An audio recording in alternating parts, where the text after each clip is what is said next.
அனைவருக்கும் வணக்கம். என்னை கவர்ந்த தமிழ் திரைப்படங்கள் வரிசையில் இன்னைக்கு நாம பார்க்க போறது டி ராஜேந்தர் தயாரித்து இயக்கிய தங்கைக்கோர் கீதம் திரைப்படத்தை பற்றி வாங்க பார்க்கலாம்.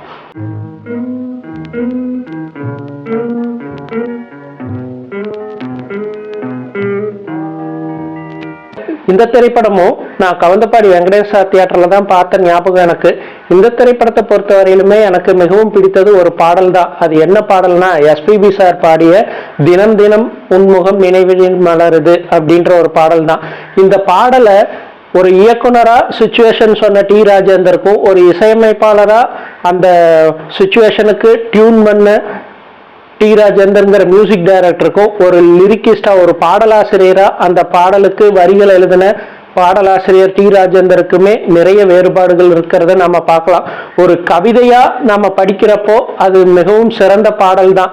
தினம் தினம் உன்முகம் நினைவினில் மலருது, நெஞ்சத்தில் போராட்டம் போராட்டம் அப்படின்னு சொல்லிட்டு. ஆனா அதை ஒரு டியூனுக்குள்ள கொண்டுட்டு வந்து அந்த பாட்டுக்கு அடக்கிறதுன்றது அவ்வளவு எளிதான காரியமா எனக்கு படலை. ஏன்னா நான் அந்த பாடலோட வரிகளை ஒரு பாட்டு புத்தகத்துல முதல்ல படிச்சப்போ அந்த மாதிரி தான் தோணுச்சு. அதை மறுபடியும் ஒரு வீடியோ சாங்காவோ ஆடியோ சாங்காவோ கேட்டப்பதான் அது எந்த அளவுக்கு எஃபெக்டிவா இருந்துச்சு அப்படிங்கிறதையே என்னால உணர முடிஞ்சுது. இந்த படம் பார்த்ததுக்கு பிறகு நீண்ட நாட்களுக்கு பிறகு நான் கேட்ட ஒரு ஆடியோ ஜூக் பாக்ஸ் மாதிரி கேட்ட பாடல்கள்ல இன்னொரு பாடல் என்னை மிகவும் கவர்ந்தது. அது என்னன்னு பாத்தீங்கன்னா பகலென்றும் இரவென்றும் பூமியிலே நடமாடும் நீ பௌர்ணமி அப்படிங்கிற ஒரு பாடல். அதுவும் பார்த்தீங்கன்னா எஸ்பி பாலசுப்ரமணியமும் பிஎஸ் சசிரேகாவும் இணைந்து பாடியிருப்பாங்க.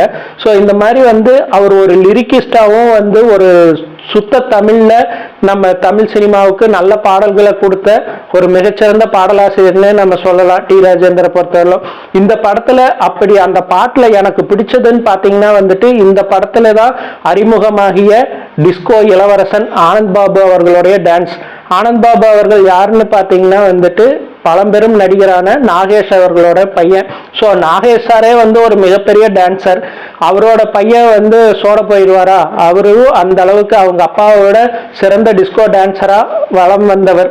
அதே மாதிரி இந்த படத்துக்கு பிறகு நிறைய கே.எஸ். ரவிக்குமார் சார் படங்கள்லயும் விக்ரமன் சார் படங்கள்லயும் நல்லா நடிச்சுட்டு வந்துட்டு இருந்தவர் திடீர்னு பாதையில காணாம போயிட்டாரு. இப்ப மீண்டும் விஜய் தொலைக்காட்சி சீரியல்கள்ல நடிச்சிட்டு இருக்காரு. ஸோ இந்த மாதிரி இந்த டான்ஸ் அண்ட் பாட்டல் இந்த ஒரு பாட்டுனாலேயே இந்த படம் எனக்கு மிகவும் பிடித்தது. டி ராஜேந்திர பொறுத்தவரையிலும் பாத்தீங்கன்னா அவர் ஒரு சகலகலா வல்லவர்னே நம்ம சொல்லலாம். ஏன்னா அவருக்கு நடிப்பு மட்டும் கிடையாது, டைரக்ஷன் மட்டும் கிடையாது, தயாரிப்பு, இசை, ஒளிப்பதிவு, படத்தொகுப்பு அப்படின்னு சொல்லிட்டு பன்முக திறமையோட இருந்தவர். அவர் தன்னோட படங்களுக்கு மட்டும் இல்லாம வெளிப்படங்களுக்கும் நிறைய படங்களுக்கு இசையமைச்சிருக்காரு. அதுல எனக்கு மிகவும் பிடித்த படங்கள்னு பாத்தீங்கன்னா கூலிக்காரன், பூக்களை பறிக்காதீர்கள் மாதிரியான படங்கள். அந்த அளவுக்கு நல்ல சிறந்த இசையை அமைத்து நல்ல வரிகளை எழுதின டிஆர்ஓ இன்னைக்கு உடல் நலம் குன்றிய நிலையில தான் இருக்காரு. இந்த பாடல், அதாவது தினம் தினம் உன்முகம் நினைவில் மலருதுன்ற பாடலை பாடிய எஸ்பிபி சாரு நம்ம கூட இல்லை. இருந்தாலும் அந்த பாடல்களை கேட்கறப்போ நம்மளுக்குள்ளேயே ஒரு துள்ளல் எழறத தவிர்க்க முடியல.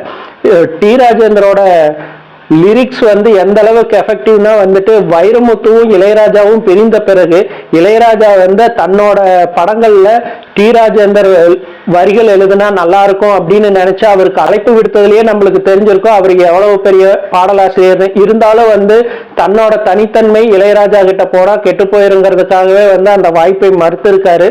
இந்த படத்தோட கதைன்றது பாத்தீங்கன்னா கதைக்கரு அந்த 80ஸ்ல வந்த பெரும்பாலான படங்களின் கதைக்கருதா வரதட்சணை கொடுமை. அதே மாதிரி இந்த படத்தோட கதாநாயகன் பாத்தீங்கன்னா சிவகுமார் சாரு, கலையுலக மார்க்கண்டேயன்னு பேர் வாங்கியவர். அவர் கூடவே சத்யராஜ், ஆனந்த் பாபு இந்த மாதிரி பெரிய ஸ்டார் காஸ்டிங் வச்சு இந்த படத்தை டிஆர் எடுத்திருப்பாரு. ஸோ தன்னோட தங்கச்சியான நளினிய சின்ன வயசுல இருந்தே ரொம்ப கஷ்டப்பட்டு காப்பாத்திட்டு வருவார் டிஆர். அப்படி காப்பாத்திட்டு வர்றப்ப நளினிய ஒரு பிஎஸ்சி டிகிரியாவது வாங்க வைக்கணும், ஒரு காலேஜ்ல படிக்க வைக்கணும் அப்படின்னு அவர் முயற்சி பண்ணுவாரு. அதுக்கு நளினி ஒத்துக்க மாட்டாங்க. இருந்தாலும் இவர் ரொம்ப ஃபோர்ஸ் பண்ணி நான் தான் படிக்க முடியல, நீயாவது ஒரு டிகிரி வாங்கு அப்படின்னு சொல்லி காலேஜுக்கு அனுப்புவாரு. அந்த இடத்துல அவங்களை காதலிக்கிறேன்னு சொல்லி தொல்லை பண்ற கேரக்டர்ல தான் ஆனந்த் பாபு வருவார். ஸோ அந்த இதுல எதுலையுமே சிக்காம அவங்க பாட்டுக்கு வந்துருவாங்க. இந்த நிலையில சிவகுமாரோட அத்தையும் மாமாவுமான காந்திமதியும் எஸ்.எஸ். சந்திரனும் அவருக்கு வரன் பார்த்துட்டு இருப்பாங்க, தேடிட்டு இருப்பாங்க. அந்த ஒரு நேர்மையான போலீஸ் அதிகாரி எந்த காரணத்தை கொண்டும் எந்த சூழ்நிலையிலுமே பொய் பேசக்கூடாது. ஒரு தவறே பண்ணியிருந்தாலும் அதுல இருந்து தப்பிக்கிறதுக்காக பொய் பேசக்கூடாது. உண்மையை ஒத்துக்கிட்டா யாரா இருந்தாலும் எவ்வளவு பெரிய தப்பா இருந்தாலும் மன்னிச்சிருவேன் அப்படிங்கிற கேரக்டர்ல இருக்கிறவர். ஆனா அப்படிப்பட்டவர்கிட்ட தன்னோட திருமணத்துக்கு முந்தைய இந்த வாழ்க்கையை சொல்லாம மறைச்சிருவாங்க அவங்க ஃப்ரெண்டோட அட்வைஸை கேட்டு. ஸோ அதன் பிறகு அவங்க குடும்பத்துக்குள்ள என்ன பிரச்சனை வருது, வரதட்சணையினால நளினி எந்த அளவுக்கு கொடுமையை அனுபவிக்கிறாங்க அப்படிங்கிற மாதிரி தான் இந்த கதை போகும். இறுதியில எல்லாரும் ஒன்று சேர்ந்தாங்களா இல்லையாங்கிறதான் கிளைமேக்ஸ். இதுல வழக்கம் போல டிஆரோட அடுக்கு தொடர் வசனங்கள், அதே மாதிரி அந்த ஃபைட்டுக்கு முன்னாடி எல்லாம் வந்து வாடாயா மச்சி வாழக்கா பஜ்ஜி அப்படின்னு சொல்ற மாதிரியான டைலாக் எல்லாம் வந்து இதுல நிறைய வரும். ஸோ அந்த மாதிரி ஒரு ஃபுல் ஃபேமிலி என்டர்டெய்னரா இருந்த படம் தான். கமர்ஷியலாகவும் மிகப்பெரிய ஹிட்டான படம். ஸோ இதே மாதிரி என்னை கவர்ந்த வேறொரு திரைப்படத்தை பற்றி அடுத்த வாரம் மீண்டும் பேசுவோம். நன்றி.